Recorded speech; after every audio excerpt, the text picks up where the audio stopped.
Warahmatullahi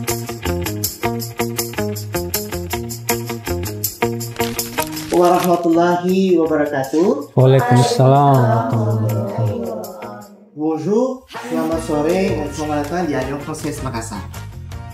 Sebagai perkenalan, mungkin dari teman-teman yang baru pertama kali atau dari pemateri Pak Supa dan Pak Aspin yang baru pertama kali datang ke Alliance Française. Alliance Française adalah lembaga pusat kebudayaan dan bahasa Perancis di Kota Makassar yang fokus utama kami adalah memperkenalkan dan memperluas budaya-budaya dan bahasa Prancis di Kota Makassar melalui beberapa kegiatan yang setiap bulan kami lakukan. Ada projection film atau pemutaran film secara gratis, kemudian ada workshop, dan kegiatan ini discussion atau club de lecture. Pada kesempatan club de lecture pada kali ini kita akan membahas tentang sebuah buku dari tokoh terkenal bernama Montesquieu yang berjudul Lettres Persanes. Jadi buku ini bisa dikatakan sebagai novel, tapi juga bukan novel. Jadi buku ini adalah kumpulan dari surat-surat yang dituliskan oleh Montesquieu tapi menggunakan perspektif orang lain.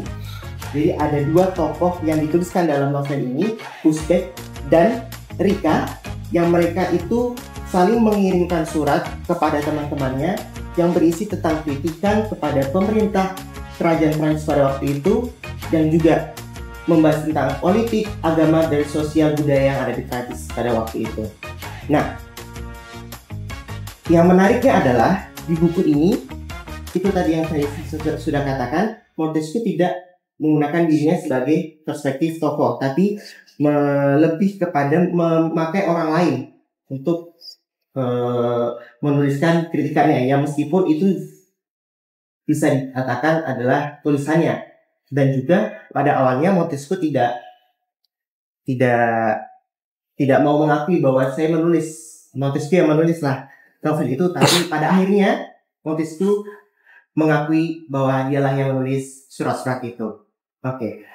Pada diskusi kali ini kita akan membahas lebih lanjut tentang bagaimana kebebasan dan kekuasaan sesuai dengan tema kita pada hari ini, bersama dua panelis kita yang luar biasa. Ada Bapak Dr. Supratman, SSMA, dosen sastra Arab Universitas Hasanuddin, dan ada Bapak Aspin Nur Arifin Rifai, SIP NSI. Mungkin bisa dimulai dari Pak Aspin, Pak Supa dulu. Pemikir besar ya yang sangat berpengaruh di Prancis pada abad ke-18, yaitu Montesquieu.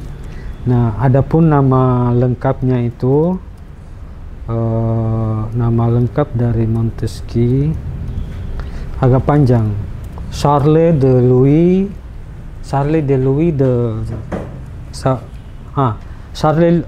Louis de Secondat Baron de Montesquieu, ya, lahir pada 18 Januari 89 di La Boucle, Bordeaux.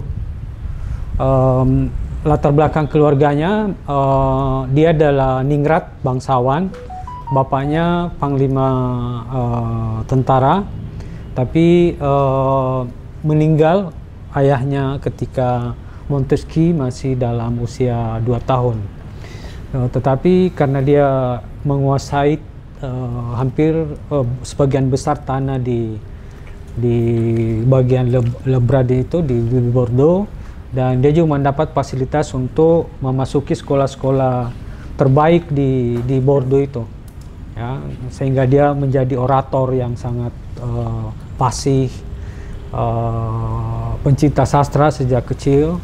Tapi kemudian ketika mahasiswa masuk Fakultas Hukum, dan selesai Fakultas Hukum, masuk anggota dewan, dan pada waktu itu pamannya juga sebagai ketua dewan dan meninggal, dan kemudian dia menggantikan pamannya. Nah, pada saat itu karena masih muda ya, umur 30-an, gagasan-gagasannya sangat liar, masih segar, dia punya ini memicu dia untuk menghasilkan suatu semacam semacam guidance atau semacam pencerahan kepada masyarakat Prancis, karena menurutnya pada waktu itu situasi sosial dan politik agak tidak ideal dalam pandangan seorang Montesquieu. Tetapi sebagaimana moderator sebutkan bahwa ada problema politik karena situasi pada waktu itu kekuasaan sangat dominan, ya. Walaupun era itu adalah era pencerahan, tetapi masih dalam proses transformasi, sehingga kebebasan berpendapat belum terlalu sekuat hari ini di Eropa. Nah, sebagaimana moderator sampaikan sebelumnya bahwa nama Montesquieu itu tidak ditulis pada karyanya di Lecture Personae, dan itu diterbitkan pertama kali di Belanda, di Holland. Namun setelah beberapa waktu kemudian orang juga mengetahui bahwa itu adalah karya dari Montesquieu, dan pada akhirnya juga dia mengakuinya, ya. Dan setting cerita, ya, sebagaimana tadi moderator menyebutkan bahwa ini suatu karya sastra tapi bukan juga novel, semacam esai-esai, tulisan surat menyurat, ya, correspondence, tetapi dikumpulkan menjadi satu buku. Nah, sehingga tidak bisa juga dikatakan novel. Mungkin dalam istilahnya lebih disebut sebagai epistolar, ya, sebuah cerita yang tidak juga berbentuk novel, tetapi dalam bentuk karya sastra. Nah, sebagaimana tadi moderator bahwa Montesquieu dengan kecerdasannya, strateginya itu dia memakai orang Iran yang merantau ke Paris atas nama Rika dan Uzbek. Saya menggeledah beberapa referensi untuk mengetahui bagaimana pertemuan Montesquieu dengan Rika dan Uzbek. Saya tidak menemukan bahwa dia bertemu secara fisik, sehingga saya menganggap bahwa tokoh Rika dan Uzbek juga tokoh imajiner yang dibuat oleh Montesquieu. Karena Montesquieu sendiri yang saya geledah referensinya, saya tidak menemukan bahwa dia pernah ke Persia. Tetapi semua juga orang tahu bahwa Persia pada awal peradaban ini adalah peradaban yang sangat tua. Nyaris Eropa pada waktu itu, pada abad-abad ini masih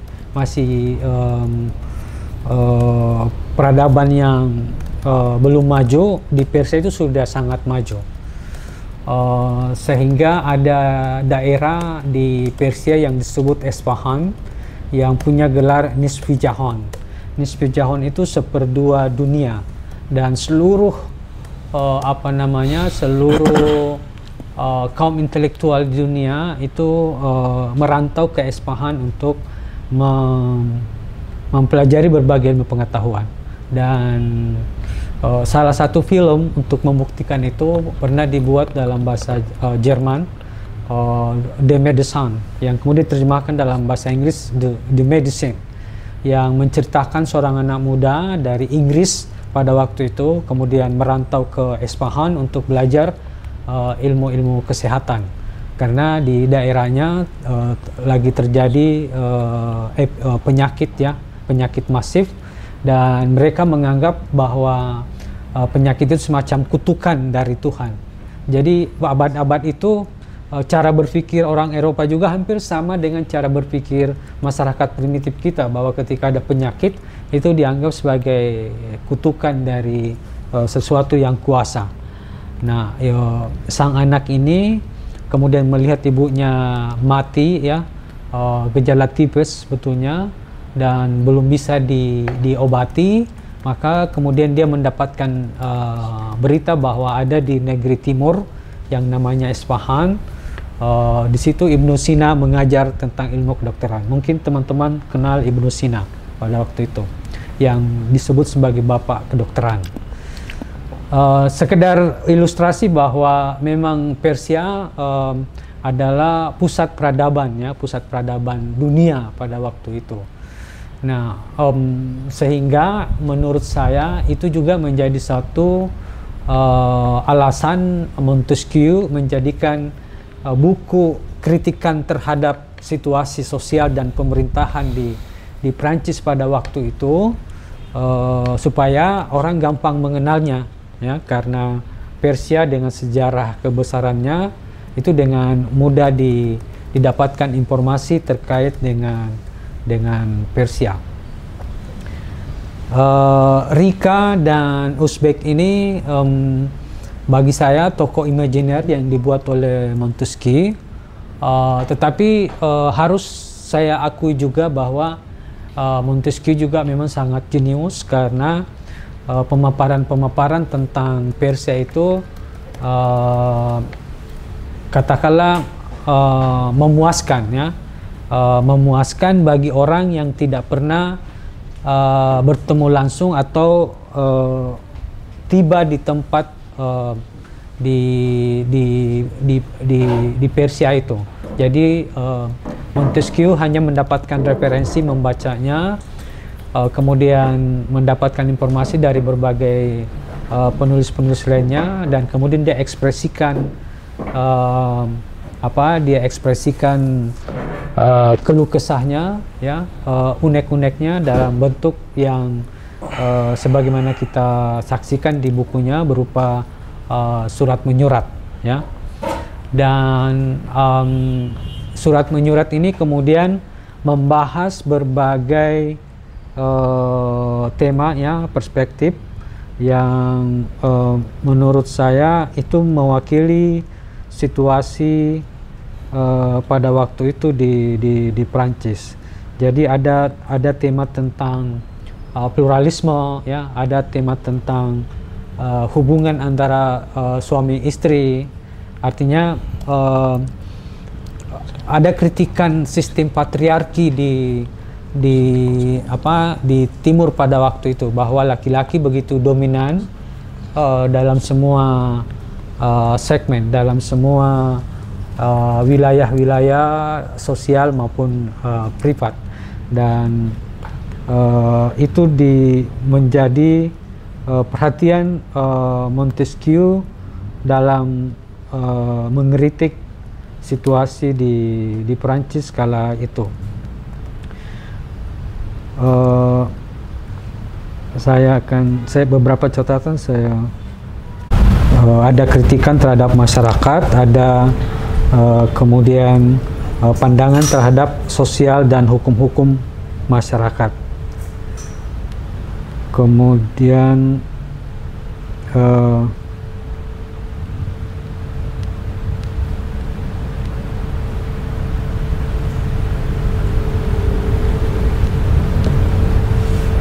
Prancis dengan Persia itu sangat kuat, ya. Kenapa kemudian karena saya pernah di Persia, jadi saya banyak tahu bahwa hampir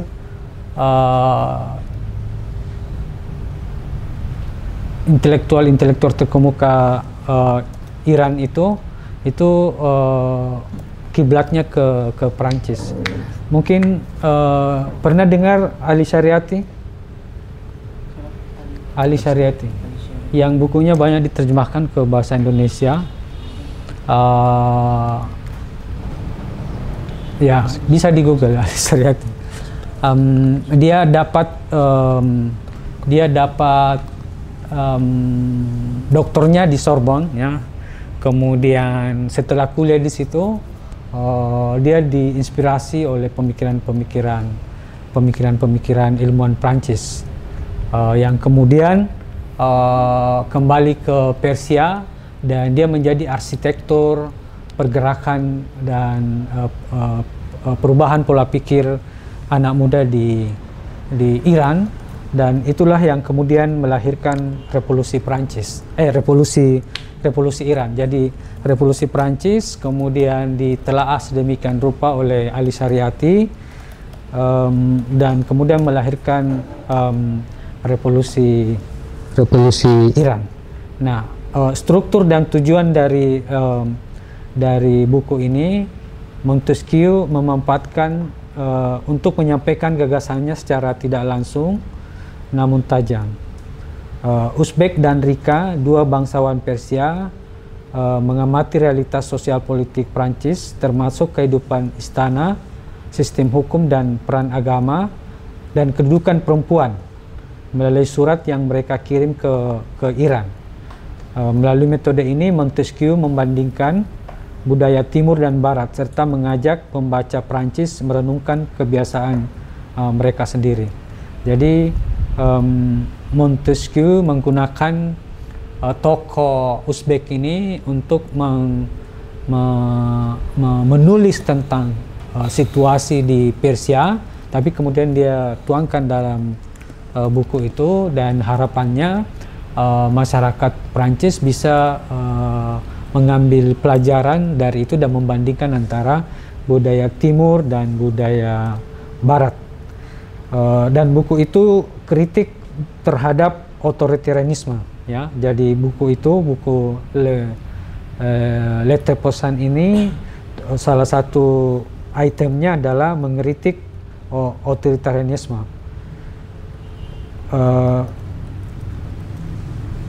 Dan terus tentang pandangan agama dan juga pluralisme.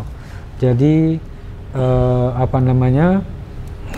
Montesquieu juga mengharapkan bahwa karena waktu itu di Prancis dominan gereja itu sangat kuat.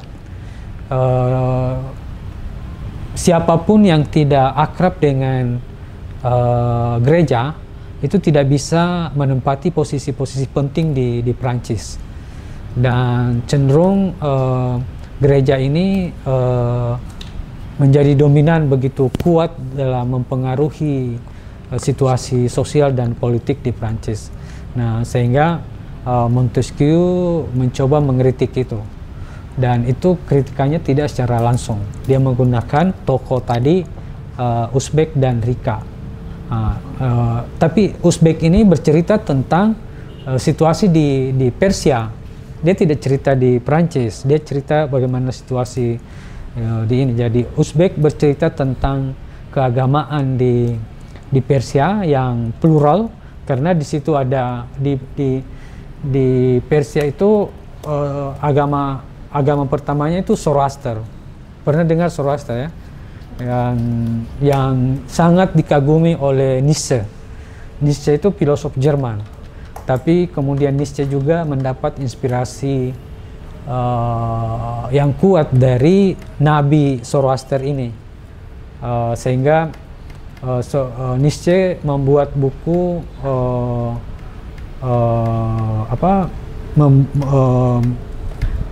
membuat buku tentang etika dan juga pesan-pesan dari Zarathustra.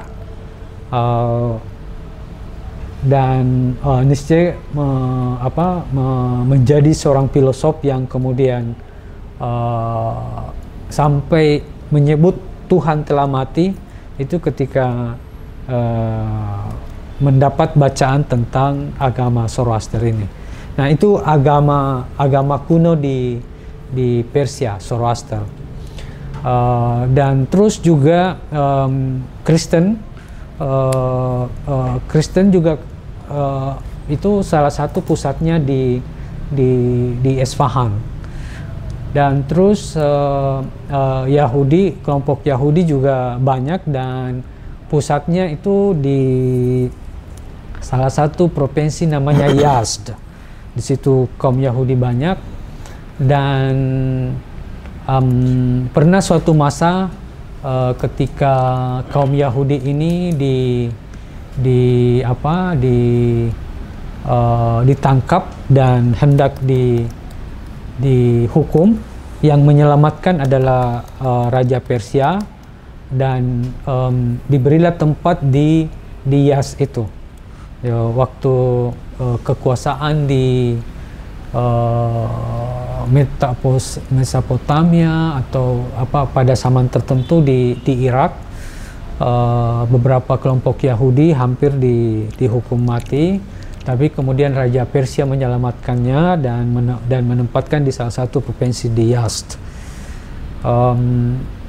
Kemudian setelah itu masuk Islam, dan terjadilah interaksi yang harmonis ya, antara penganut agama yang berbeda di Persia itu. Jadi itu yang ingin digambarkan oleh Montesquieu lewat bukunya itu kepada masyarakat Prancis, bahwa ada suatu peradaban di timur memiliki berbagai banyak agama dan mereka hidup rukun. Tapi pada saat yang sama juga buku itu menunjukkan bahwa peradaban timur itu adalah peradaban yang masih lebih banyak bersifat inisiatif, bersifat intuitif, bersifat tidak mengedepankan rasionalitas, ya, lebih mengedepankan pada insting, pada naluri dan sebagainya. Nah, itu yang juga sedikit menjadi penekanan Montesquieu melihat peradaban timur. Tetapi menurut saya, karena saya pernah di Persia, ada beberapa hal yang memang tidak dipahami secara mendalam kalau tidak secara langsung berada di tempat tersebut. Tetapi secara penjabaran menurut saya memuaskan bagi orang yang tidak pernah langsung berada di wilayah Persia, karena Persia ini sangat unik. Jadi dari segi suku juga mereka banyak, ada suku Turki ya, suku Arya, Kurdi, Lur, secara suku ya banyak, Arab juga di situ, ada Pors ya, Persia, suku-sukunya juga banyak, dan makanya toleransi dan pluralisme itu juga tercatat dalam item yang sangat ditekankan dalam buku ini. Kemudian item lain yang ada di buku ini adalah tentang struktur kekuasaan. Jadi buku ini memberikan kritik keras terhadap sistem monarki absolut Prancis. Pada waktu itu raja digambarkan sebagai penyihir yang memanipulasi realitas demi mempertahankan kekuasaan. Ya. Montesquieu menyamakan perilaku penguasa Eropa dengan despotisme Timur. Jadi raja Eropa pada waktu itu disamakan dengan raja-raja Timur yang berkuasa, seperti tadi Ottoman ya. Kemudian Raja Kanjar pada waktu itu, dinasti Kanjar yang berkuasa di Persia pada abad ke-18. Namun diungkapkan dengan satir yang halus. Ia mendorong pembaca untuk menginginkan perubahan. Kritik ini kelak menjadi pondasi pemikirannya dalam karya Spirit of the Law, Spirit de Loi. Nah, kesimpulannya, Montesquieu berdasarkan prinsip-prinsip sama dan kerangka pemikiran modernisme adalah kajian Timur dan persoalan otoritarianisme Timur. Dalam karya-karyanya sampai pada satu kesimpulan bahwa segala hal yang berkaitan dengan Timur dan agama-agama Timur mengarah pada bentuk tirani yang baru. Menurutnya, Kristenan Barat telah terlepas dari otoritarianisme dan menuju kebebasan. Ya. Namun, Montesquieu tampaknya luput dari kenyataan bahwa secara esensial nilai dan rasionalitas Barat tidak dapat digunakan untuk mengukur atau menilai secara adil budaya dan praktik masyarakat Timur. Jadi itu pandangan saya terhadap Montesquieu, bahwa karena dia lahir dari budaya modern, perspektif Barat, itu tidak serta-merta bisa secara 100% memahami kultur dan spirit yang ada di budaya Timur kalau tidak mendalami, ya. Ada sedikit distorsi dalam penjabaran tentang pola kehidupan di dunia Timur, terutama di Persia. Nah, sehingga menurut saya Montesquieu gagal memahami dunia Timur secara mendalam dan telah membatasi pembacaannya hanya pada aspek lahiriah dunia Kristen dan Islam, ya, karena salah satu pusat Kristen tertua juga itu di Isfahan. Ada gereja sangat indah di Isfahan, itu salah satu pusat yang tertua di dunia. Meskipun demikian, kita tidak dapat menafikan bahwa buku surat-surat Persia, letter Persian, tetap memiliki keunggulan struktural dan literer yang fundamental. Terlepas dari semua catatan kritis tersebut, ya, bukan tanpa alasan jika karya tersebut memperoleh ketenaran yang luar biasa. Dengan gaya penulisan, buku ini jelas, mengalir, dan bebas dari ornamen retoris yang berlebihan, namun tetap mampu menyampaikan pengaruh yang mendalam dan kesegaran gaya yang khas. Ciri khas dan individualitas para tokohnya digambarkan dengan sangat terampil, dan kemampuan pengarang dalam memahami karakter manusia tampak dengan cemerlang di dalamnya. Jadi surat-surat dari Persia adalah karya yang kompleks dan kaya lapisan makna. Ia tidak hanya menghibur, tetapi juga mendidik dan mengajak pembaca untuk berpikir kritis tentang tatanan sosial mereka. Melalui tokoh-tokoh fiktif asal Timur, Montesquieu mengusung proyek pencerahan dengan cara yang unik dan visioner. Karya ini membuktikan bahwa sastra dapat menjadi alat ampuh dalam menyuarakan perubahan sosial dan membangun kesadaran politik. Demikian pengantar dari saya. Atas segala kekurangan mohon dimaafkan. Assalamualaikum warahmatullahi wabarakatuh. Ini menarik banget ya. Bisa minum ya? Siapa? Haus. Di mati hidangannya. Ini menarik banget teman-teman, karena tadi yang datang ke Persia itu bagaimana itu Pak Supa?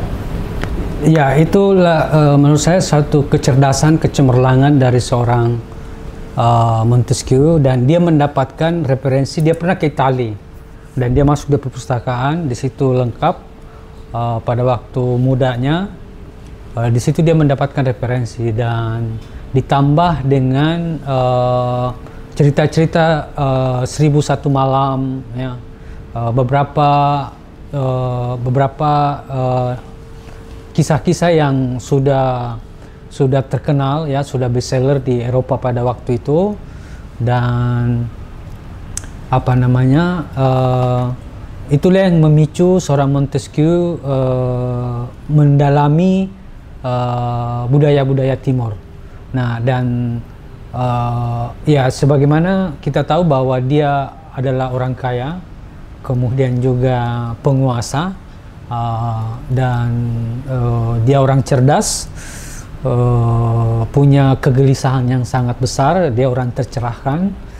Nah, sehingga dengan segala potensi itu, segala varian yang dimilikinya, tentu mendapatkan informasi, pengetahuan tentang apa saja yang diinginkan, termasuk dalam hal ini Persia, itu sesuatu yang tidak sulit. Nah, pada saat yang sama, sebagaimana saya sampaikan bahwa hubungan komunikasi antara Persia dan Prancis itu sangat kuat, sangat intens. Hampir misalnya artis-artis Prancis itu banyak orang Persia.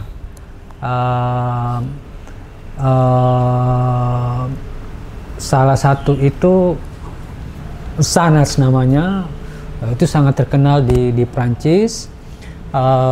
Tapi kemudian dia dilarang kembali ke Iran karena dia pernah berfoto bugil di satu majalah, sehingga dia kemudian dilarang kembali ke Iran.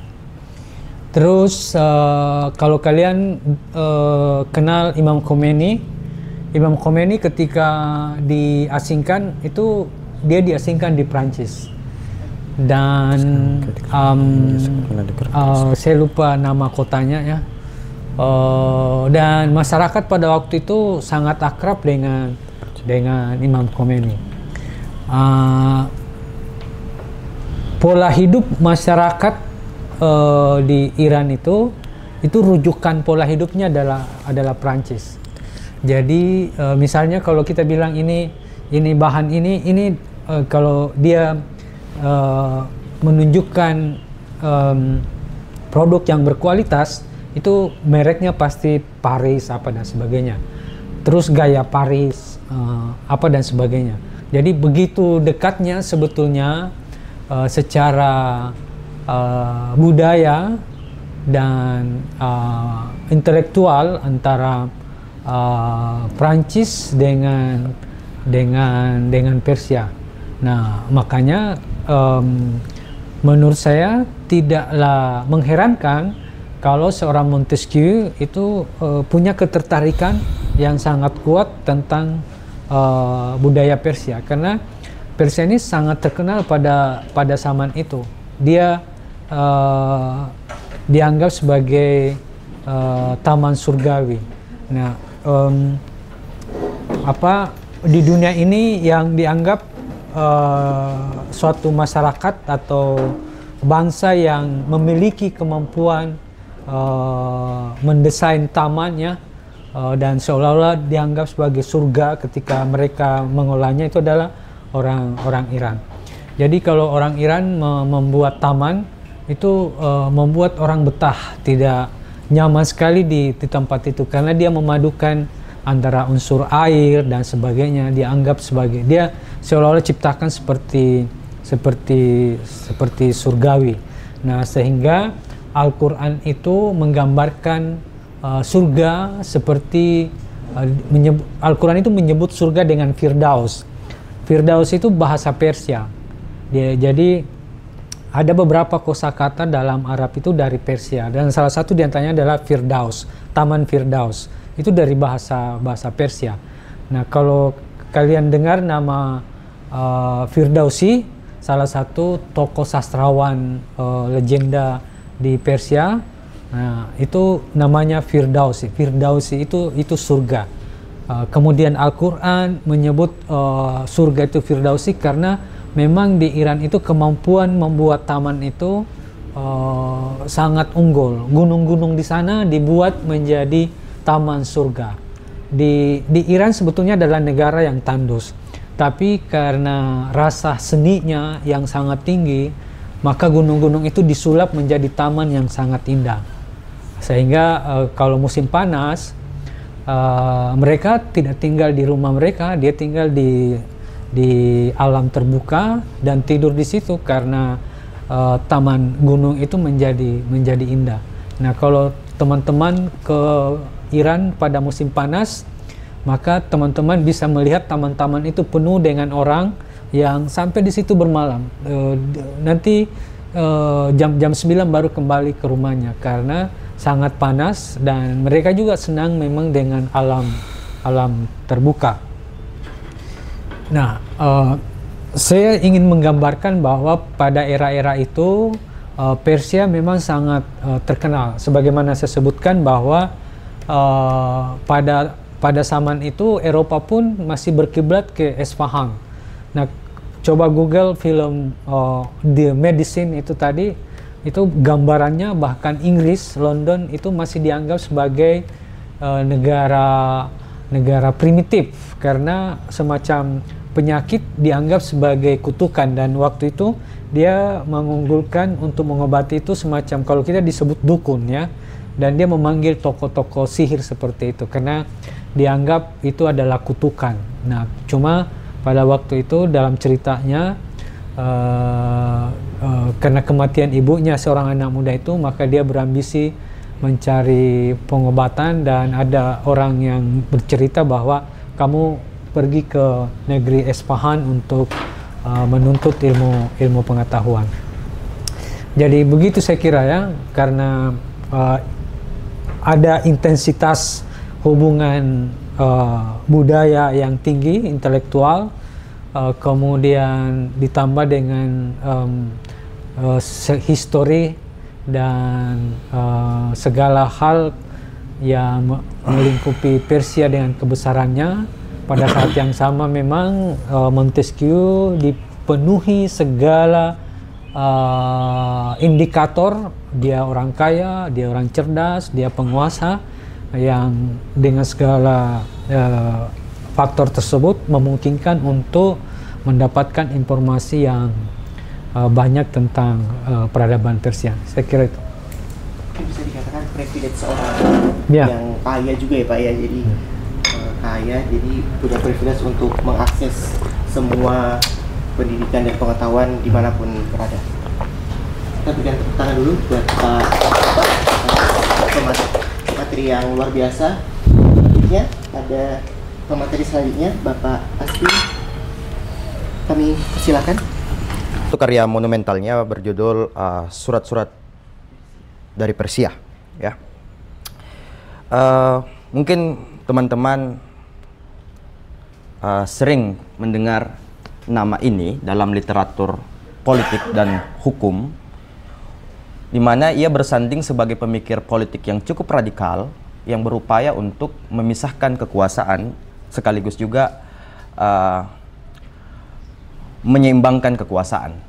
Jadi kalau kita kenal dalam istilah sehari-hari itu adalah trias politika, ya, eksekutif, legislatif, yudikatif. Jadi secara garis besar itu muncul dari pemikiran Montesquieu. Tetapi kalau kita lihat secara praktik kan tidak semata-mata 3 itu saja. Kalau di Indonesia kan sudah masuk sampai ke 4 bahkan, namanya Mahkamah Konstitusi. Kalau legislatifnya kan DPR, MPR, dan seterusnya.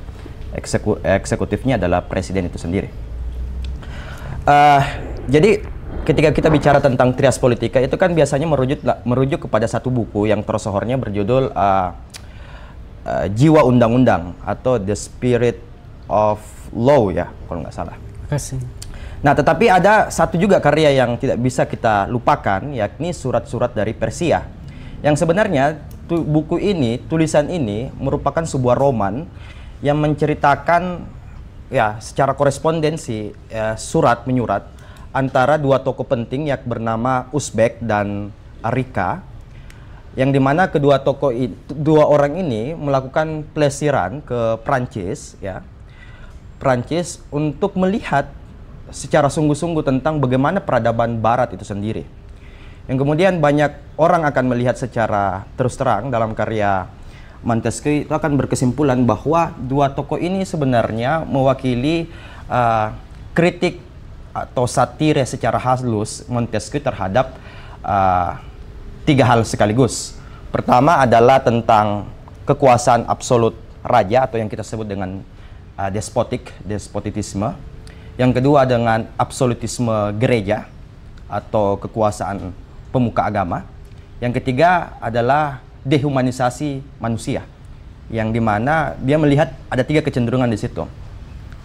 Nah, kalau kita amati dari buku ini, yang menarik sebenarnya siapa nama panjangnya? Charles. Ini ya bukunya. Iya, betul. Charles ada Baron dan Montesquieu. Nah, kalau kita lihat dari namanya, Baron berarti Montesquieu ini adalah seorang bangsawan, Baron. Jadi secara hierarki kekuasaan monarki, dia adalah salah satu berada dalam stratifikasi kerajaan yang cukup penting. Dan artinya dia memiliki privilege, bahkan otoritas untuk memanfaatkan kekuasaan, bahkan bisa saja melakukan penyelewengan kekuasaan. Tetapi poinnya, Montesquieu tidak melakukan itu. Di situ yang justru dia lakukan adalah membangun sebuah spirit humanisme atas dasar otoritas yang dimiliki. Tetapi dia tidak pernah mengucapkan bahwa saya seorang intelektual dan saya memanfaatkan otoritas yang saya miliki. Justru dia melakukan anonimitas terhadap karya-karyanya, termasuk surat-surat dari Persia. Nah, di umur 26 tahun, Montesquieu ini menulis surat-surat dari Persia. Dan uniknya, buku ini justru tidak terbit di Prancis, melainkan di Amsterdam. Ya, di awal abad 18 atau tepatnya di usia 26 tahun, tahun 17 berapa tuh? 1721. Yang kemudian justru buku ini diterbitkan di Amsterdam, tetapi bahasa yang digunakan adalah bahasa Prancis. Nah, itu menarik. Jadi bukan bahasa Inggris, apalagi bahasa Belanda, justru bahasa Prancis. Nah, uniknya lagi, buku ini cukup laris manis dikonsumsi oleh banyak pihak. Nah, di samping itu dari karya Montesquieu ini, sebenarnya kita ingin bertanya, mengapa ia menulis di Amsterdam, menerbitkan di Amsterdam, dan mengapa ia melakukan sebuah kritik yang seolah-olah itu hanya mengarah kepada sebuah karya yang bukan non fiksi, tetapi lebih kepada fiksi. Ada alasan politis sebenarnya, alasan sosial juga sebenarnya yang bisa menjelaskan itu.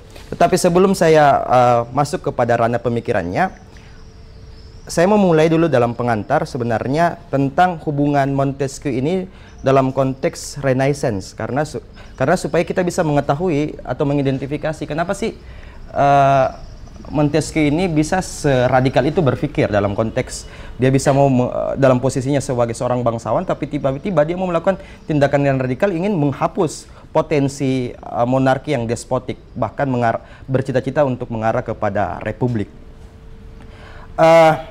Kalau kita melihat pemikiran Montesquieu itu kan hidup di awal abad 18 ya. Sementara kalau kita melihat tentang era Renaissance di Prancis itu kan di abad, ya boleh dikata di abad 16 ya, di abad 16, di penghujung abad 16. Jadi ada jarak yang cukup jauh sebenarnya antara Renaissance awal dengan kelahiran Montesquieu. Jadi kita membayangkan era Renaissance itu kan adalah era sebuah spirit sekularitas, spirit ilmu pengetahuan, spirit modernisme, spirit kapitalisme. Tetapi yang paling digarisbawahi dalam spirit itu semua adalah sebenarnya tentang rasionalisme dan humanisme. Di antara ada juga namanya empirisme. Jadi di Prancis itu para filsuf-filsufnya itu sudah mulai menggoda untuk meyakini bahwa sejatinya umat manusia mencapai kesempurnaan dan kebahagiaan tanpa perlu menunggu rahmat atau kehidupan akhirat sebagaimana diajarkan oleh gereja. Jadi dia ingin menggeser dominasi gereja sebenarnya, menjadikan manusia itu sebagai pusat dari segalanya. Jadi bukan bumi sebagai pusat dari segalanya, tetapi manusia atau yang kita sebut dengan antroposen. Jadi untuk mencapai itu tidak perlu kita menunggu akhirat, tidak perlu kita menunggu surga itu di sana, tetapi dengan memastikan kita hidup di dunia ini dengan keyakinan dasar bahwa semua bisa kita capai dalam hal kesempurnaan. Jadi tanpa harus kita bertobat dan berdoa sebenarnya. Tetapi belakangan itu dilihat sebagai bentuk pemisahan atau alergi terhadap agama. Karena mula-mula kritiknya di situ, termasuk juga Montesquieu juga mengkritik terhadap gereja.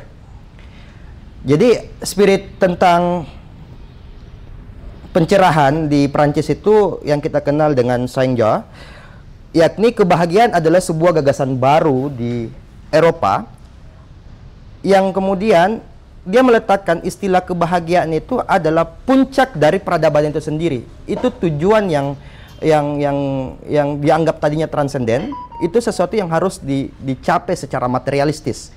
Jadi para filsuf-filsuf termasuk Montesquieu itu berharap bahwa dengan kita hidup di Eropa, dengan kita hidup di Prancis ataupun di dunia ini, kita mengejar kebahagiaan. Tetapi pertanyaannya kemudian bagaimana kita mencapai kebahagiaan, sementara kebahagiaan sesuatu yang sifatnya metafisik selalu kita pahami dalam konteks gereja. Nah, itulah yang kemudian membawa Montesquieu sebenarnya adalah memisahkan metafisika menuju kepada sesuatu yang fisika ya, yang dimana kebahagiaan itu bisa dicapai dengan cara kita melihat derajat kebahagiaan ada pada keadilan, sehingga politik secara radikal harus dituntut sampai keadilan. Nah, disitulah tugas hadirnya entitas politik yang kita sebut negara nantinya. Jadi di situ menariknya Montesquieu kalau kita bicara secara politik ya. Yang kedua,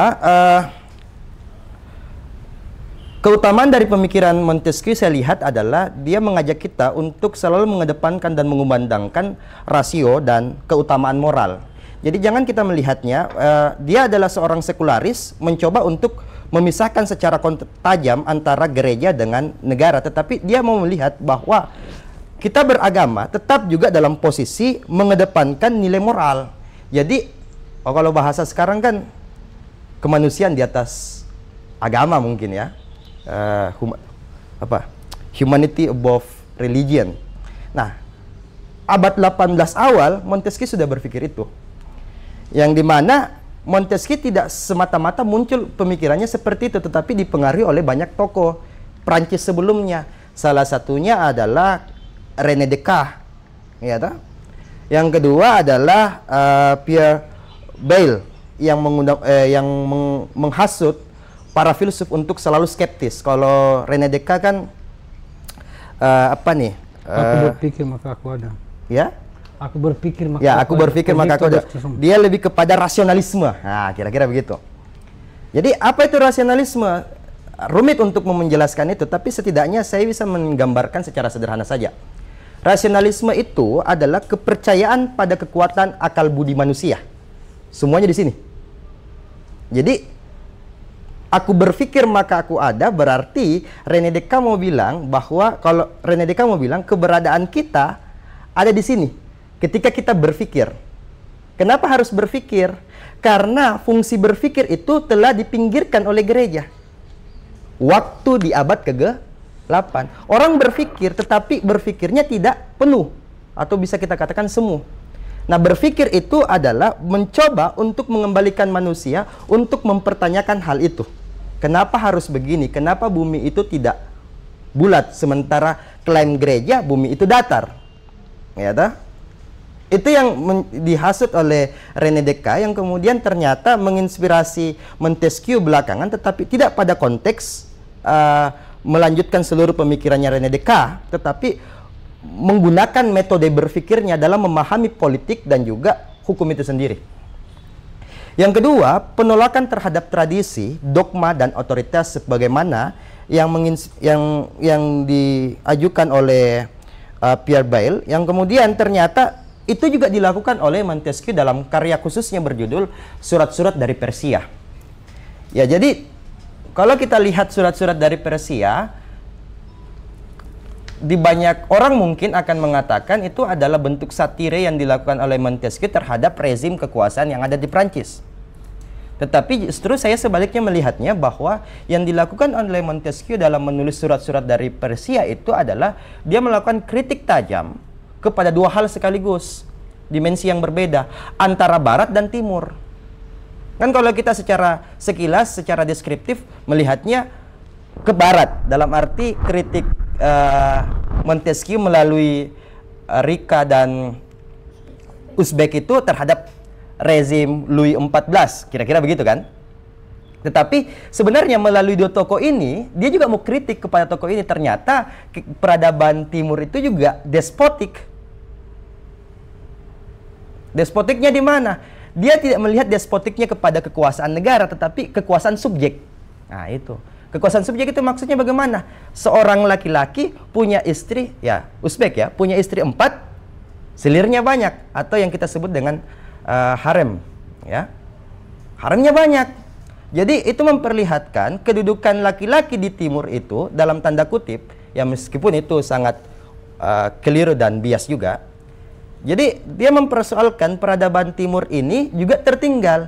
Tetapi di satu sisi, sekalipun kamu tertinggal, menurut Montesquieu dalam buku ini, sebenarnya dia mau bilang, meskipun kamu tertinggal, rezimmu tidak terlalu parah dibandingkan Prancis. Kalau di Prancis, rezim despotiknya sangat murni dan utama gitu. Yang dimana kekuasaan raja bersifat tanpa batas. Kan kalau monarki masih ada batasannya. Batasannya apa? Tradisi, adat, norma, agama. Kan kalau kita bicara monarki toh, masih ada yang ngatur itu. Di Arab Saudi misalkan, dia monarki, tapi yang ngatur raja kan masih ada. Agama. Gitu. Begitupun juga di Iran sepengetahuan saya. Dia tidak monarki, tetapi dalam konteks mula ini check and balance juga. Nah, artinya apa? Yang dilakukan oleh Louis XIV itu, tapi dia tidak menyebut, saya nggak tahu ya, dia menyebut sungguh-sungguh tidak Louis XIV ini? Tidak ya? Dia pakai tokoh lain, kalau nggak salah. Seingat saya, pakai tokoh lain yang menunjukkan bahwa jangan juga kamu pikir di peradaban Prancis itu sangat maju. Enggak, secara pemerintahan dia tertinggal. Dia menunjukkan ciri dan watak yang totaliter, yang dimana ini pengakuan secara tidak langsung dari Montesquieu. Saya saja seorang baron mau berpikir dan mau berintelektual, saya diam-diam harus menulis di Italia, cari tahu tentang Persia, kemudian terbitkan tulisan ini di Belanda. Itu yang mau dia lihat terangkan. Jadi kekecewaan despotismenya Montesquieu bukan semata-mata dalam konteks dua tokoh tadi diwakili, tetapi sebenarnya mewakili kekecewaan dari Montesquieu. Dan terakhir adalah sekularisasi dan humanisme. Jadi dari ketiga ini, rasionalitas membungkus satu kesimpulan yang sederhana yang kemudian diwakili oleh Montesquieu juga dalam karya-karyanya adalah dia mencoba untuk melakukan kesangsian metodis, ya, yang dimana mencoba tidak menerima segala yang sifatnya begitu saja. Dia berupaya untuk membangun kesadaran kemanusiaan bahwa saya sekalipun bangsawan, saya menyaksikan ketidakmanusiaan, dehumanisasi yang dilakukan oleh seorang raja. Dan saya nggak tahu ya, ini penyebabnya juga gara-gara nama. Karena namanya Montesquieu ini, ada nama depannya itu Charles. Charles itu, ya, secara sejarah saya baca, itu adalah nama baptis dari Montesquieu. Diberikan oleh pamannya, ya, dan pamannya itu terinspirasi oleh anak jalanan. Jadi anak jalanan bernama Charles kemudian diberikan ke Montesquieu dengan harapan, dengan doa dalam pembaptisan itu adalah Montesquieu harus berpihak kepada manusia. Maksudnya adalah orang-orang yang tersubordinasi. Manusia ini kan tidak bisa kita anggap semua egaliter, ada pada posisi hierarki kehidupan yang berlapis-lapis, yang dimana ya selalu kita temukan dalam fakta abad ke-8 hingga kini ada terus yang tersubordinasi. Dan yang tersubordinasi itulah yang kemudian yang kita lihat kalangan papa, kalangan kaum miskin dan seterusnya. Nah, itulah yang kemudian meromantisasi dalam pemikiran Montesquieu sejak dini untuk berbicara tentang nilai kemanusiaan. Nah, tetapi banyak juga orang mengatakan bahwa Montesquieu ini sangat berpijak dari pemikirannya Plato. Karena dia mengidealkan tentang pemerintahan, semacam pembagian kekuasaan dengan istilah republik. Tetapi sebenarnya kalau kita lihat apakah sesungguhnya Montesquieu ini adalah seorang idealisme, saya jawab tidak. Dia kembali kepada posisi yang rasional, yang dimana dia tidak mencoba untuk membangun pemikirannya lebih kepada sesuatu yang sangat ideal. Meskipun ada kecenderungan mengarah kepada ideal, tetapi dia mencoba untuk bagaimana menjadikan manusia itu mau berpikir dan bertindak untuk mencapai kesempurnaan atau kebahagiaan. Dengan logika bahwa negara dituntut harus memisahkan kekuasaan itu. Supaya apa? Supaya manusia secara state of nature itu tidak terlalu tergoda untuk berlaku korup. Itu, dan itu ternyata disampaikan di dalam surat-surat dari Persia. Jadi dikembangkan sedemikian rupa di karya berikutnya. Nah, di saat yang bersamaan kita juga temukan Montesquieu dalam karya ini, dia adalah tokoh yang liberalis ya. Liberalis dalam artian dia mengedepankan aspek kebebasan. Bagaimana bisa kita mau mencapai humanisme, rasionalisme kalau misalkan manusia tidak menyadari bahwa kebebasan itu adalah sesuatu yang universal. Sehingga kebebasan itu tidak perlu diberikan oleh pemerintah, melainkan kita harus memperjuangkan. Dengan kata lain, kedaulatan itu tidak letaknya pada pemerintah. Kedaulatan itu letaknya pada per individu. Inilah yang kemudian belakangan orang akan mengatakan pemikirannya Montesquieu ini agak mirip dengan Rousseau, gitu. Memang ada ke sana. Tapi sebenarnya saya cukup melihat Montesquieu ini adalah seorang yang sangat otentis ya. Nah, kembali kepada karya itu, ternyata disitulah sebenarnya pemikiran-pemikiran Montesquieu itu dituangkan dengan roman Epit Soler ya. Kan kalau kita bicara Epit Soler itu kan biasanya tentang cinta-cintaan. Seorang kekasih yang mabuk asmara kemudian saling tulis surat menyurat toh.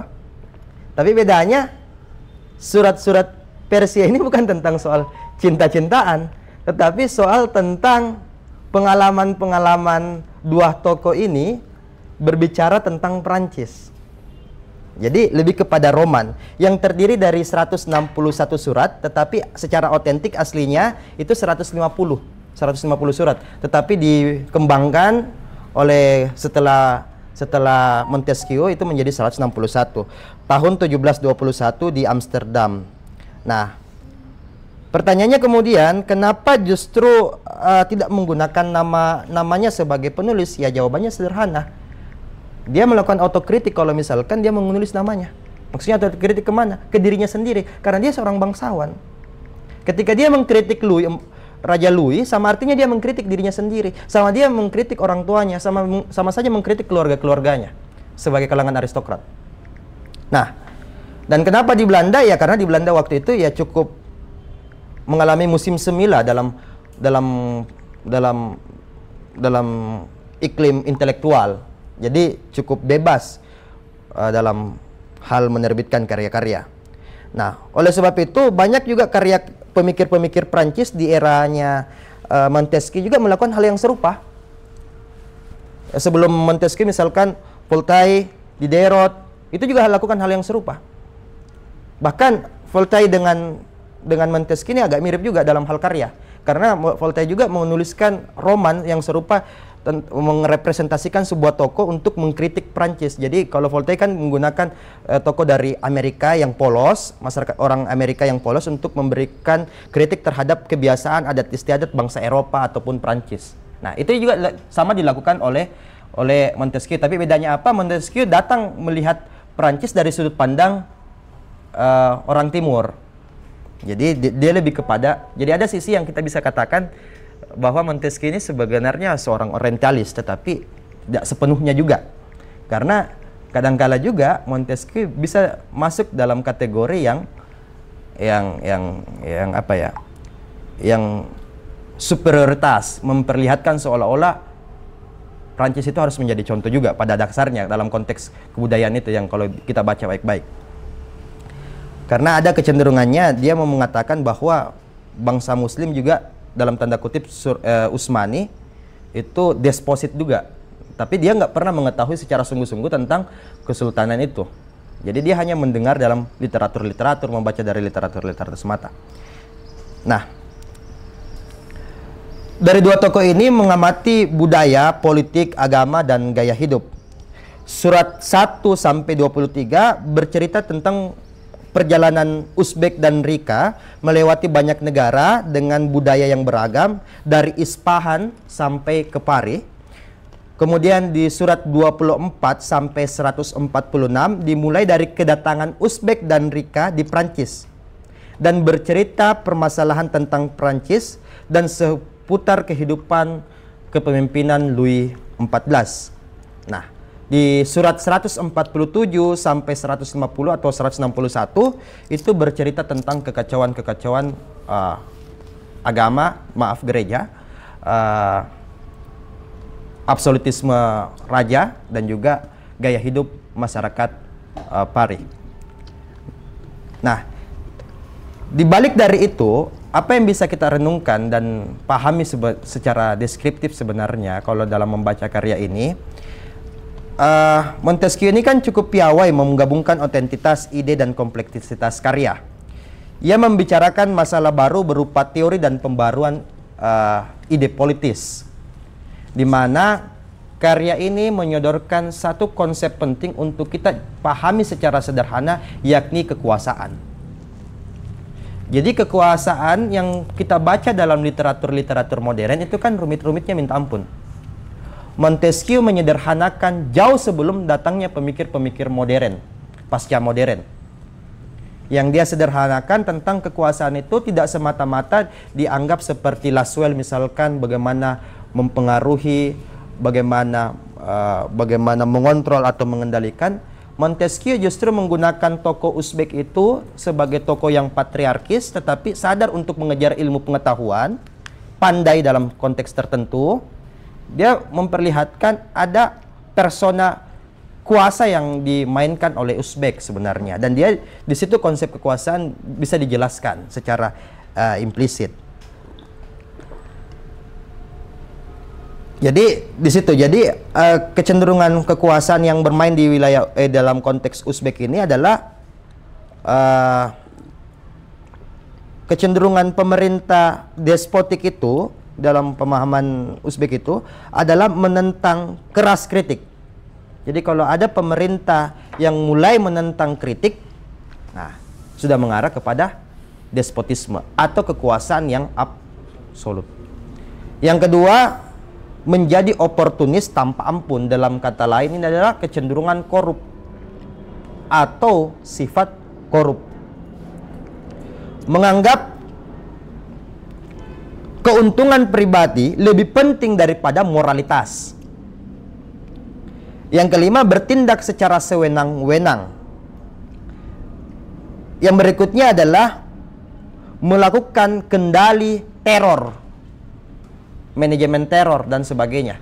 Jadi apa yang mau kita simplifikasi dari pemikiran Montesquieu? Sebenarnya Montesquieu mau mengatakan Raja Louis XIV ini menggunakan atribut dan instrumen kekuasaan untuk menciptakan rasa takut, rasa cemas, rasa khawatir bagi segenap warga negaranya.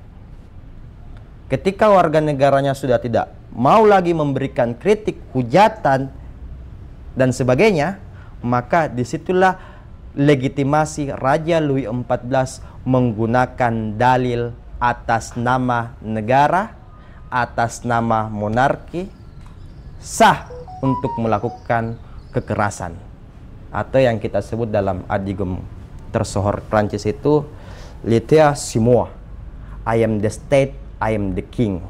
Nah, itulah sebenarnya pemikiran yang menarik dari Montesquieu. Saya rasa itu saja. Kalau kita lihat Montesquieu ini dalam melihat dari karyanya ini, saya ngambil karyanya ya sebagai sampel. Ini Montesquieu adalah seorang pemikir politik yang mengumandangkan spirit komparasi. Jadi asal-usul tentang komparatif politik sebenarnya kita bisa tempatkan tokoh pertamanya itu adalah Montesquieu sebenarnya. Ya. Tapi orang selalu menyebut komparatif politik itu sebuah aliran yang sangat baru di Amerika Serikat. Pasca tradisi positivisme berkembang di ilmu sosial dan ilmu politik atau aliran behavioralisme. Tapi poinnya adalah ada kemiripan memang kalau kita lihat dalam konteks pemikirannya Montesquieu, di mana Montesquieu ini adalah mengedepankan rasionalisme, akal budi, tetapi di saat yang bersamaan dia juga melakukan empirisme. Ya, bahwa ilmu pengetahuan sejatinya harus menghasilkan aksioma. Dalam arti kata, filsafat menuntun kita untuk mengarah bahwa kita sebagai pusat dari ilmu pengetahuan itu harus menghasilkan sebuah kesepakatan yang bersifat universal. Pemerintahan yang tepat itu yang mana kita harus sepakati dalam hal filsafat itu tadi, dalam perdebatan atau pertengkaran pemikiran. Dan itulah yang kemudian dianggap oleh Montesquieu bahwa despotisme ini adalah sebuah sistem pemerintahan yang sangat buruk. Itu kesimpulannya. Dan ternyata sistem pemerintahan yang sangat buruk ini bukan semata-mata hanya dialami oleh Prancis, tetapi selalu menggoda di setiap banyak peradaban dunia. Dan kini dalam konteks pemerintahan hari ini, justru despotisme itu tidak lagi terletak dalam pemerintahan, tetapi sampai kepada level subjek manusia.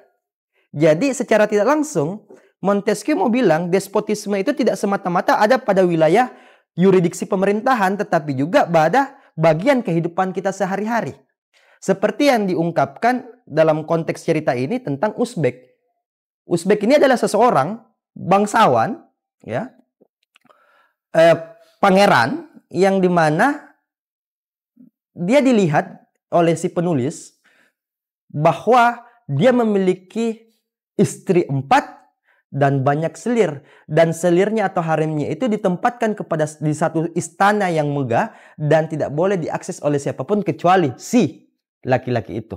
Nah, artinya apa? Dia mau melihat kekuasaan yang tanpa batas itu dimiliki oleh laki-laki, dan peradaban semacam itu bisa kita amati di timur, tetapi ini ternyata bukan hanya di timur, berlangsung juga di masa abad ke-8.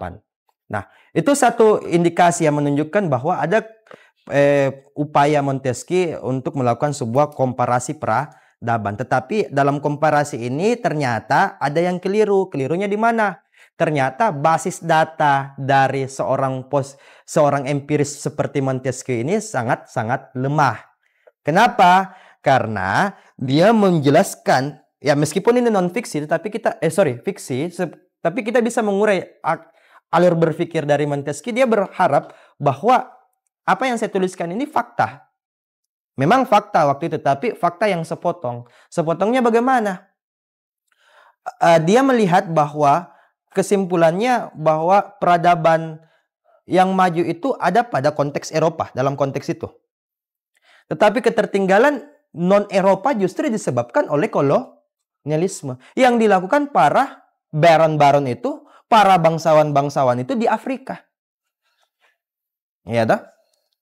Jadi bukan karena bukan soalnya kepada dia punya harem atau dia punya istri banyak, tetapi harus kita lihat peradaban non-Eropa itu justru runtuh itu juga disebabkan oleh Eropa sendiri. Dan itu bisa kita amati dalam proyek era Renaissance awal sampai di abad 19 akhir. Nah, jadi ada kecenderungannya di situ. Yang kedua, kalau saya lihat selain komparatif politik yang dilakukan oleh Montesquieu, ada satu hal yang penting tentang keadilan. Jadi di antara seluruh karyanya dan terkhusus dari surat-surat dari Persia ini, sebenarnya ya seperti saya katakan tadi, Montesquieu ini adalah didoakan, dibaptiskan untuk selalu berpihak kepada kelompok-kelompok yang tersubordinat, orang-orang miskin, orang-orang papah, orang-orang yang tertindas. Jadi nama Charles itu diaspirasikan oleh pamannya untuk sebagai nama baptis. Nama Charles itu tadi saya katakan adalah seorang anak jalanan yang ditemukan oleh pamannya. Dan dia terinspirasi oleh spirit kehidupan anak jalanan itu.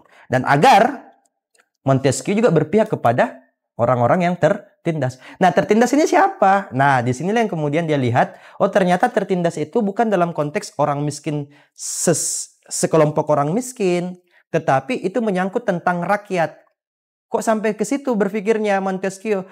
Karena Montesquieu mau bilang begini, rakyat itu tidak berdaulat. Yang berdaulat itu siapa? Raja. Jadi konsepsi kedaulatan itu harus digeser, bahkan dipisahkan. Jadi bukan semata-mata logika trias politika itu tentang pemisahan legislatif, yudikatif, eksekutif, tetapi aspirasi yang sesungguhnya Montesquieu itu adalah mengembalikan kedudukan manusia itu sebagai pusat dari kedaulatan, bukan pada raja. Kalau misalkan sama raja, sama artinya kita masuk ke abad ke-8 yang dimana gereja itu yang memiliki pusat kedaulatan. Padahal aspirasinya dalam sekularisme adalah tanah kekuasaan gereja itu harus diserahkan kepada rakyat. Gitu. Ini sangat menarik ya, karena yang disampaikan oleh Pak Asmi itu lebih kepada aspek politik. Yang tadi disampaikan oleh Pak itu lebih kepada story atau bagaimana novel itu bercerita. Oke. Di sini saya membuka diskusi bagi teman-teman yang ingin berdiskusi, tentunya ingin menyanggah ataupun menambah, ataupun ada dari teman-teman yang sudah pernah membaca eh, buku Montesquieu dari bukunya yang judulnya Terpersar, atau mungkin ada yang pernah langsung ke Iran seperti Paspa ya, seperti itu gitu. Pak, jadi ini kan yang saya tangkap tadi ini, jadi ini buku itu kayak pengetahuan baru buat saya. Jadi yang mau saya tangkap berarti ini Montesquieu dia tidak pakai nama aslinya untuk tulis ini buku. Nah, yang mau saya tanyakan itu, apakah pemikirannya ini Montesquieu itu berdampak langsung kepada pemikiran orang-orang yang melakukan revolusi Prancis pada tahun 1789 sampai berapa? Apakah itu berdampak langsung pemikirannya ininya, surat-surat dari Prancisnya pada revolusi itu? Itu pertanyaan pertama. Nah, pertanyaan kedua aku itu, ini kan tadi dijelaskan kalau Montesquieu itu harus pergi ke Italia untuk menulis, terus dia terbitkan bukunya di Amsterdam. Yang mau aku pertanyakan itu, apakah dia yang sebagai baron juga, yang sebagai keluarga kerajaan, menerima intervensi kayak itu tadi, legitimasi kekuasaan dari Raja Louis tadi?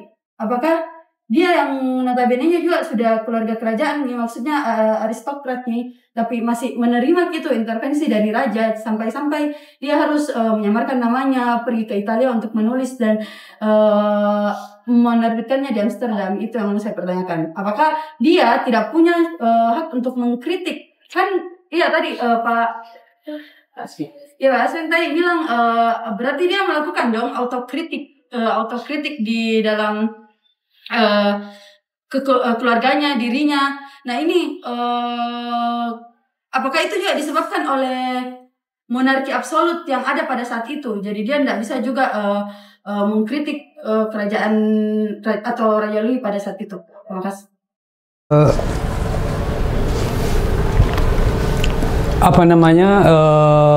Hampir semua literatur menyebut bahwa pikiran Montesquieu ini berpengaruh di seluruh dunia, bahkan di dunia politik. Trias Politica itu adalah karya Montesquieu. Jadi walaupun sebetulnya tentang pemisahan kekuasaan itu basicnya sudah ada pada zaman Persia kuno, pada zaman Xerxes, Cyrus Agung dan seterusnya. Cuma diakademisasi ya dengan teori, dengan Trias Politica itu, dan itu juga terkait dengan sejarah pemikiran intelektual di dunia.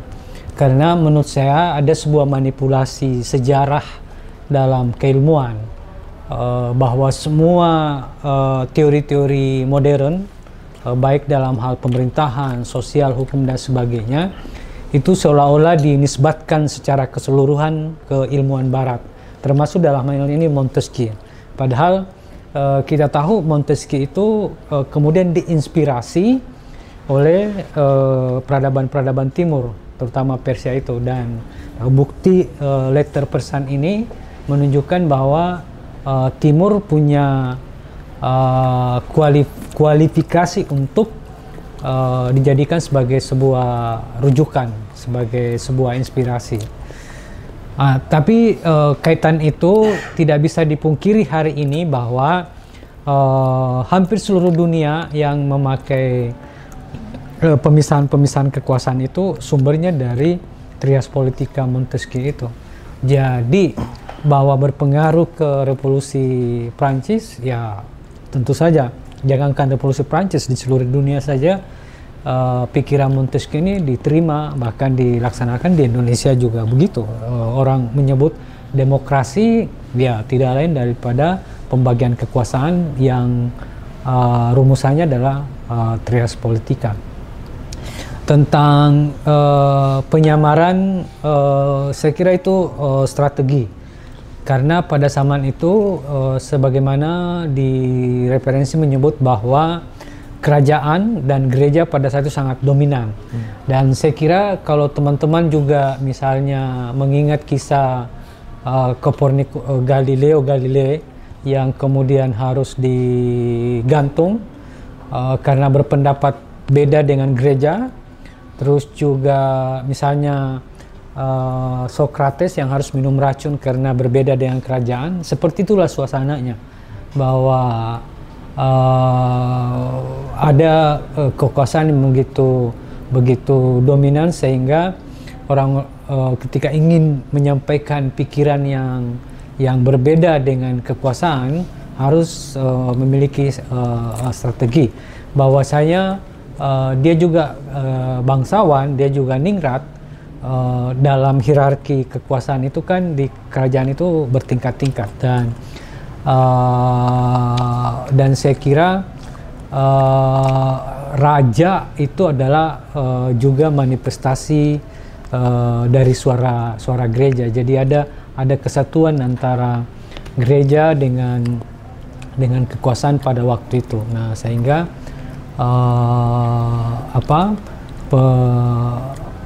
penentangan terhadap raja itu juga penentangan terhadap agama. Penentangan terhadap agama juga adalah penentangan terhadap raja. Nah, begitu dominannya kekuasaan pada waktu itu sehingga orang sekelas Montesquieu juga harus berhati-hati untuk menyampaikan ide-ide pencerahannya. Saya kira itu tambahan dari saya. Oh ya, sama. Jadi kalau ditanya apakah sangat mempengaruhi revolusi Prancis, ya pasti. Karena spirit tentang revolusi Prancis di antara 3 prinsip atau manifestonya tadi itu adalah tentang republik, yang dimana mengembalikan kedudukan kekuasaan negara itu terletak pada rakyat. Jadi pusat dalam negara itu ada pada rakyatnya. Tetapi bagaimana bisa kita mencapai pusat rakyat sebagai pusat kedaulatan kalau misalkan kekuasaan raja masih di atas rakyat? Nah, caranya bagaimana? Oh ya sudah, lakukan pembusukan terhadap despotisme, ganti pemerintahan rakyat. Nah, caranya melakukan pemerintahan rakyat itu sudah jauh-jauh hari disampaikan oleh Plato dalam Republik. Pada poinnya adalah demokrasi. Tetapi sayangnya menurut Plato demokrasi itu juga tidak bagus. Ya toh? Kenapa? Ya karena tadi kecenderungannya siapapun bisa menjadi pemerintah. Tukang kayu bisa jadi pemerintah. Anaknya tukang kayu bisa jadi wakil presiden. Ya toh? Tapi bukan pada poin soal tentang siapa, tetapi mestinya menurut Plato ya harus orang-orang terdidik, orang-orang intelektual. Nah, tapi Montesquieu tidak berpikir sampai ke sana. Karena menurut Montesquieu itu terlalu ideal. Yang penting kita siapkan secara institusionalnya saja, memungkinkan semua bisa terfilterisasi kemudian bisa menjadi pemimpin. Tetapi sayangnya Montesquieu ternyata tidak membayangkan tentang setelah hari-hari revolusi Prancis, yang dimana memang terjadi kekuasaan rakyat, tetapi ternyata kekuasaan rakyat itu justru despotik juga. Siapa itu? Napoleon Bonaparte. Iya tak? Napoleon Bonaparte itu menarik secara kisah simbol kekuasaan rakyat. Jadi rakyat itu selalu berpotensi punya hasrat yang fasis, punya obsesi untuk menjadi raja. Karena mungkin gara-gara literatur juga ya, sejak kecil kita selalu diceritakan cerita-cerita rakyat tentang raja. Jadi kita selalu berimajinasi menjadi seorang raja begitu. Makanya banyak kecenderungan orang mau jadi raja tuh hari-hari ini. Yang di Solo itu. Jadi Napoleon Bonaparte adalah bukan bangsawan tetapi diangkat dan diidolakan, bahkan dia sangat dipuja-puji oleh rakyat Prancis. Karena bayangkan coba, kalau nggak salah umur 14-15 tahun dia pergi berperang di Afrika menaklukkan angkatan perang Inggris. Ya. Nah, dan kemudian dilantik menjadi perwira tinggi yang kemudian ditokohkan sebagai ini menjadi sosok yang patut memimpin spirit revolusi Prancis karena dia berada dari rakyat, betul. Memang, tetapi ternyata dia berpotensi ketika kita mengkultuskan, dia berpotensi untuk menjadi fasis, menjadi despotis. Nah, ini yang tidak dibayangkan oleh Montesquieu. Padahal dalam karya Montesquieu, dalam spirit rasionalisme, jangan pernah mengkultuskan. Jadi segala sesuatu yang kamu pahami dan lihat, selalu ajukan skeptisme, selalu punya kecurigaan. Nah, sayangnya Montesquieu menerima mentah-mentah soal trias politika menghapus kesempatan orang untuk tidak mengkultuskan. Justru dalam trias politika memungkinkan Anda untuk mengkultuskan eksekutif, legislatif, dan yudikatif. Maksudnya kayak gimana tuh mengkultuskan? Ya karena kita kecewa kepada legislatif, kita beralih kepada eksekutif, kita beralih kepada yudikatif. Pertanyaannya kemudian, apakah ketiganya benar-benar terpisah? Secara institusi memang terpisah, tetapi secara kekuasaan atau interaksi kekuasaan mereka bersatu. Nah, caranya untuk bagaimana itu tidak bersatu? Nah, kemudian Montesquieu memikirkan moralitas. Tapi masalahnya begini, semua orang potensi bermoral, tetapi tidak ada jaminan moralitasnya. Dia seorang bermoral, karena kita lihat fakta di manapun itu, ya seorang jaksa, lihat gajinya itu sudah dinaikkan lagi gajinya sama pemerintah. Bayangin coba, tidak dinaikkan gajinya dosen sama guru, karena guru dan dosen dianggap adalah pahlawan tanpa tanda jasa. Bayangin coba. Jadi yang harus berjasa itu ya jaksa katanya. Nah, supaya apa? Menurut klaim pemerintah supaya tidak korupsi, tapi disitulah kesempatan yang dimana ada interaksi kekuasaan, yang dimana saya memberikan kompensasi kenaikan gaji dengan catatan jangan ganggu kekuasaan eksekutif. Kita tidak membaca ke situ karena kita selalu berpahaman seolah-olah trias politika sudah selesai, tidak perlu kita perdebatkan. Dia dianggap sudah menjadi jaminan politis pengelolaan negara, tetapi ternyata barulah kemudian pemikir postmodernis Prancis itu sudah membayangkan produk modernitas, cita-cita modernitas, abad pencerahan yang dilampirkan oleh pemikir Prancis di awal-awal pionirnya itu gagal. Jadi kayak macam Foucault, Lacan dan seterusnya itu sebenarnya mengkritik Montesquieu secara halus. Jadi dia mencurahkan bahwa ajaib nih Montesquieu, dia mengajarkan kita tentang demokrasi, tapi demokrasi yang semu juga, yang dimana menginspirasi oleh banyak negara termasuk Perancis pasca revolusi, tapi ada penyelewengan kekuasaan. Ya tadi contohnya Napoleon Bonaparte, belakangan di abad modern juga begitu. Dan hari ini kita melihat dalam konteks sekarang, Perancis juga menjangkiti kecenderungan munculnya totalitarian baru lagi dengan istilah bukan despotisme tapi populisme. Nah itu. Ada kesalahan lagi atau memunculkan pertanyaan lagi? Ya, Helenisme dan dasar berpikirnya Yunani itu menganggap bahwa peradaban yang superior itu milik Barat. Jadi Timur ini sekedar pelengkap. Ya, sekedar pelengkap. Itu semacam adagium dari peradaban Yunani. Nah, sehingga itu banyak kemudian menjadi rujukan, menjadi pemikiran para ilmuwan Barat. Dan menurut saya itu juga diajarkan ke orang-orang dari Timur ketika belajar di Barat.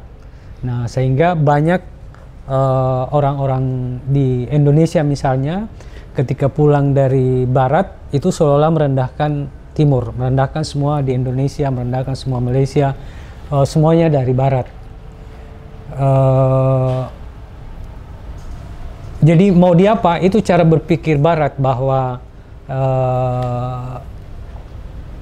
artinya dasar kebudayaannya itu, cara berpikirnya seperti itu, bahwa budaya yang tinggi superior itu adalah Barat, dan itu kita bisa lihat rumusan dari Nietzsche, ya, Nietzsche yang kemudian mengkonsep Habermas, ya, Habermas atau Superhuman, dan itulah manifestasinya kemudian film-film di Barat ada Superman, ada Batman, ada selalu superhero. Dan saya kira film-film Barat itu banyak menggambarkan hadirnya superhero. Dia selalu tampil sebagai heroisme. Nah, lihat film-film Persia, kehidupan itu hampir, maksudnya film-filmnya itu hampir berakhir, tidak ada solusi yang berada di tangan Superman. Hampir peristiwa diakhiri dengan diberikan kepada penonton untuk mengambil kesimpulan masing-masing dari cerita sebuah film. Nah, menurut saya itu cara berpikir bahwa kemudian Montesquieu memang orang tercerahkan. Jadi dia tidak segan-segan menurut saya untuk mengambil hikmah, mengambil pelajaran dari manapun datangnya. Dan ditambah juga situasi pada waktu itu, kemudian dia tidak ingin tampil secara vulgar di permukaan bahwa saya yang ngomong seperti ini. Dia pakai orang lain untuk ngomong, dan menurut saya itu strategi cerdas dalam situasi yang kekuasaan begitu absolut, ya. Dan itulah kita lihat bedanya antara kalau teman-teman, mungkin teman-teman tahun 98 kenal Sri Bintang Pamungkas, ada Sri Bintang Pamungkas, ada Amin Rais, ada Gus Dur, ya. Sri Bintang Pamungkas itu tampil secara berhadapan-hadapan langsung dengan kekuasaan Soeharto pada waktu itu, sehingga di mana-mana pun Sri Bintang dipatahkan karena waktu itu Soeharto adalah tangan Tuhan, tidak ada yang bisa bantah. Nah, Gus Dur itu sangat cerdas dalam mengatur manuver-manuvernya, sehingga walaupun beberapa kali juga dilumpuhkan, bahkan Gus Dur berapa kali ingin dibunuh oleh Soeharto, dan itu pengakuannya. Tapi menurut saya dari segi manuver, dari segi strategi Gus Dur itu lebih cerdas dari Sri Bintang. Nah, ke kasus Montesquieu itu dia sangat cerdas bahwa kalau kita semut, jangan berhadapan adu fisik dengan gajah, ya itu kan mati. Tapi bagaimana strateginya sehingga misalnya bahkan raja apa tuh, yang Raja Namrus mati itu karena semut masuk di telinganya, ya. Dia tidak mati dengan serbuan militer, tapi semut yang kecil itu kemudian mematikannya. Nah, sehingga strategi itu menurut saya strategi menunjukkan bahwa Montesquieu ini sangat matang dalam hal pemikiran dan strategi. Sampai hal-hal seperti itu dia bisa pikirkan bagaimana efektifnya menyampaikan gagasan. Saya kira itu.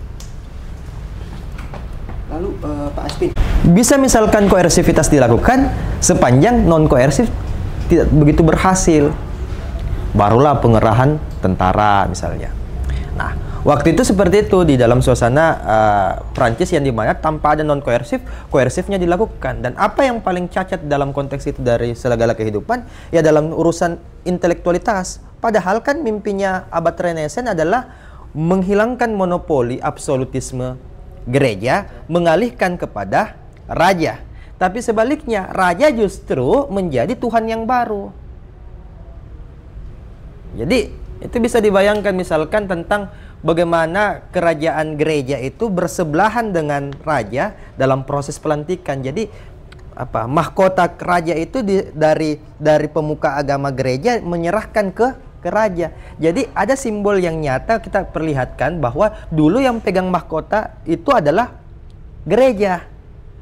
Gereja itu diserahkan kepada raja. Jadi ada pemisahan kekuasaan. Nah, Montesquieu membayangkan mestinya ada kayak begitu lagi, tahta kekuasaan itu diberikan lagi ke yang lain. Siapa itu? Rakyat.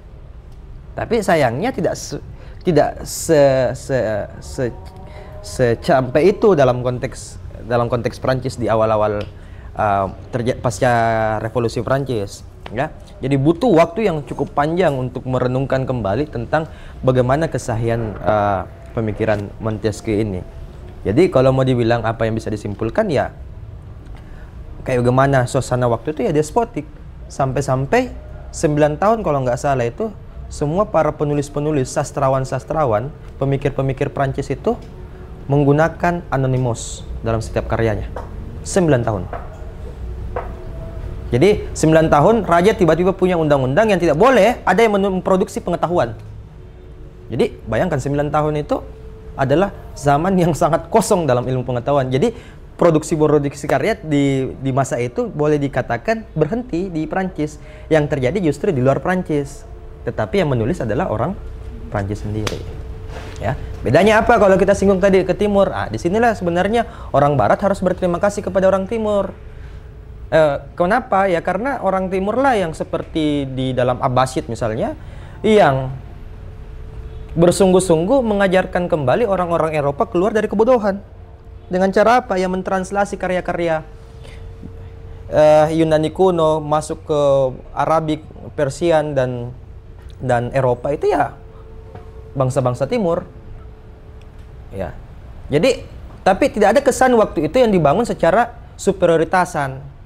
Karena dalam proses ilmu pengetahuan dianggap semuanya inklusif, egaliter. Tapi kecenderungannya pasca orang Eropa mulai sadar membaca, ya disitulah terjadi superioritas. Jadi apa penyebabnya? Ya kalau saya jawab secara sederhana, ya kolonialisme lah, imperialisme. Kalau kita mau terus terang. Tetapi bagi Eropa kadang-kala tidak mau mengakui dirinya sebagai kolonialis, imperialis. Nah itu masalahnya. Oke. Terima kasih Pak Asif. Ada teman-teman yang ingin bertanya lagi atau memberikan tanggapannya? Apa ini? Lemon ya? Enak ya?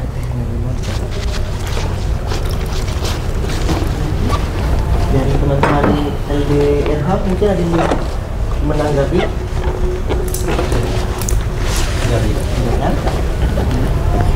Saya sedikit sekali bertanya sedikit. Jadi kapan Pidi tahu kalau Montesquieu yang tulis gitu semua tulisan-tulisannya atau seluruh filosof-filosof yang di Prancis saat itu? Kapan Pidi tahu? Gitu. Kan dulu tidak ditahu karena dia beda di tempatnya, terus disamarkan. Tapi kan sekarang kita tahu. Nah prosesnya itu gimana? Kayak kapan ini? Oh ternyata Montesquieu Baron yang tulis. Kalau yang saya tahu sebetulnya setelah terbitnya itu secara orang sudah curiga bahwa ini Montesquieu. Jadi walaupun tidak ada anonim, tapi orang tahu bahwa penulisnya ini Montesquieu.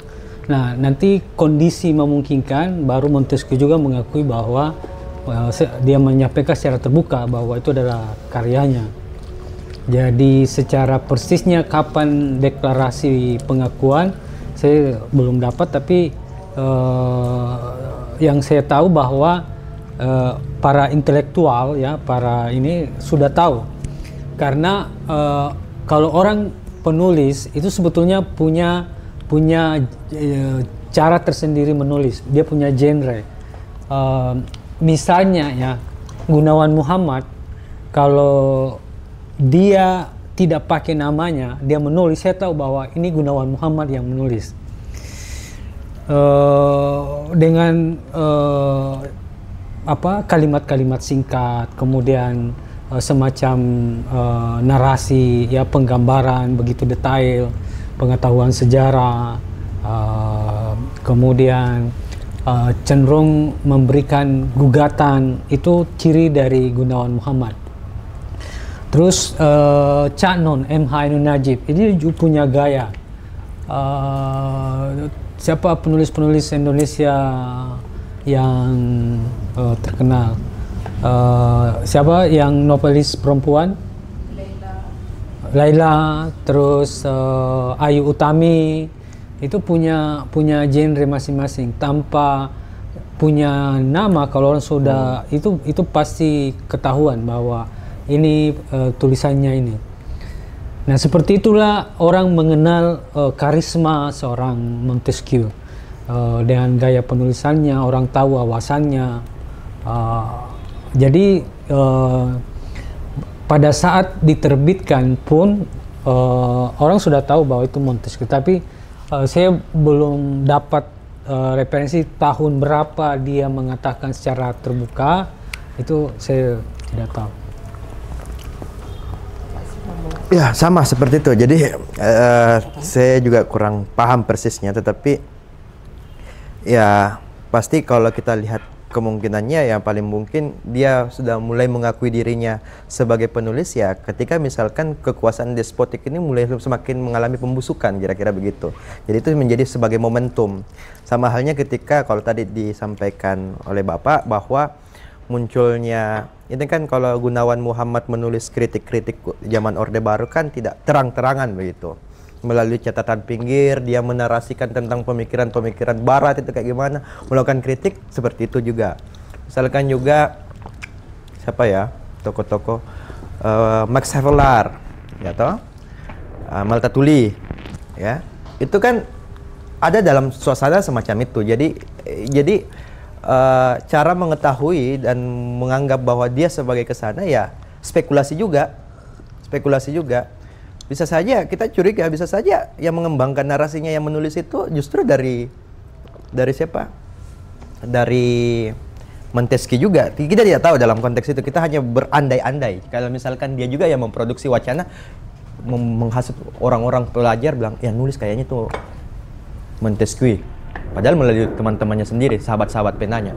Tapi yang pasti kita lebih berbicara kepada hal yang substantif dulu, bahwa ternyata ini karya nggak main-main secara pemikiran dalam hal pengaruh. Dia hanya menuliskan tentang korespondensi surat menyurat antara Uzbek dan Rika, tetapi ternyata dia menyampaikan sebuah satire kritik tajam baik kepada pemerintah, masyarakat maupun juga gereja, dan di situ poin yang sentral sebenarnya. Jadi hampir banyaknya karya-karya besar Montesquieu sebenarnya dimulai dari sini. Jadi umur 26 tahun Montesquieu itu berada dalam sebuah kebimbangan yang dimana Prancis itu kan berada dalam suasana yang transisi, di mana Raja Louis itu sudah berganti, yang kemudian harus diteruskan kepada anaknya, tetapi anaknya masih sangat muda, dan dia dan Montesquieu itu sebagai baron berpikir bagaimana masa depan Prancis, apakah akan mengarah kepada republik ataukah justru menghadapi sebuah kekacauan atau perang saudara kira-kira. Nah, tetapi supaya dia tidak terusik untuk selalu berpikir ke sana, dia mengalihkan dengan cara menulis. Jadi untuk mengatasi kegalauannya dalam memikirkan bangsanya, memikirkan kerajaannya, dia itu menulis. Tapi yang menarik adalah yang dia tulis adalah kritik terhadap kerajaan. Di situ sisi menariknya. Jadi boleh dikata Montesquieu ini adalah pemikir yang cukup bersinar ya. Banyak orang selalu mengasosiasikan namanya sebagai orang hukum karena memang dia juga sebagai pengacara bahkan. Tapi di luar dari pandangan-pandangan itu justru boleh dikata pemikir Renaissance yang paling dahsyat secara pemikiran ya salah satunya adalah Montesquieu.